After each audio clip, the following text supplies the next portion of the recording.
Hello, I'm Dr. Maurie Markman from the University of Texas MD Anderson Cancer Center, and I would like to briefly discuss a very interesting paper that appeared in the journal Cancer a little earlier this year, entitled Patterns of Care for Women with Cervical Cancer in the United States.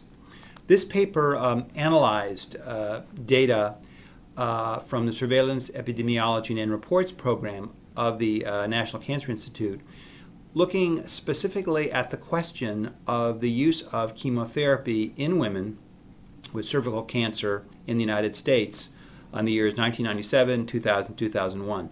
The particular reason for doing this analysis is related to the results, the landmark results that from a number of published randomized controlled trials that examine the role of chemoradiation, that is basically giving cisplatin concurrently with radiation in certain subsets of women with early stage but advanced cervix cancer. These studies had demonstrated that the use of cisplatin in combination at the same time with radiation significantly improved both time disease progression and overall survival in cervix cancer. So the analysis published in Cancer looked at the question of how these results had translated into routine use of chemotherapy, particularly concurrent chemoradiation therapy, outside the setting of academic medical centers. So the study reported on the results of over 3,000 women with no previous diagnosis of cancer who were selected for this purpose, again, over a period of time.